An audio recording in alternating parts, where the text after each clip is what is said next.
নমস্কার, আমি ডালিয়া ঘোষ। আমি একজন প্রফেশনালি ব্যাংকার।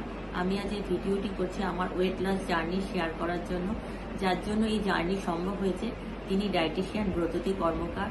তার সাথে আমার পরিচয় হয় ফেসবুকের মাধ্যমে। ওনার ব্যাপারে ইনফরমেশন পাই। আমার এই জার্নিটা শুরু হয়েছে লাস্ট অক্টোবর থেকে। সেই জার্নিটা শুরু করার আগে আমার ওয়েট অনেকটাই গেইন হয়েছিল। আমার দুটো মেজর অপারেশন হয়েছিল। সেই মেজর অপারেশনের জন্য আমার ওয়েটটা অনেকটাই গেইন করেছিলাম।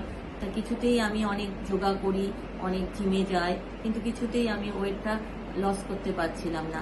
তা ওনার সাথে যেদিন পরিচয় হলো, উনি আমায় বললো যে তোমার এই প্রবলেমগুলো সব সলভ হয়ে যাবে, আমার ডায়েট চার্ট ফলো করো, তোমার সমস্ত প্রবলেম সলভ হয়ে যাবে। তা আমি ওনার ডায়েট চার্টটা দেখলাম। ওনার ডায়েট চার্টটা এত সিম্পল আর এত ঘরোয়া, যেটা আমার ঘরোয়া খাদ্যের মধ্যে দিয়েই ওগুলো আমি আমার এই ওয়েটটা লস করতে পেরেছি। আমার ওয়েট 15 কেজি কমেছে। ব্রততীর গাইডেন্সের জন্যই পসিবল হয়েছে। ব্রততী সবসময় আমাকে ধৈর্য ধরতে বলেছে। সত্যি ধৈর্যের ফল যে ভালো, সবসময় ভালো হয়। আমার ওজন কমার সাথে সাথে আমার স্কিনটাও খুব সুন্দর হয়ে গেছে। তাই ব্রততীকে বলি, তোমাকে আমি অনেক অনেক ধন্যবাদ। হ্যাঁ, তোমার আরো বড় হও, তুমি আরো বড় হও, আরো সবাইকে আরো সুন্দর করে তোলো। Thank you.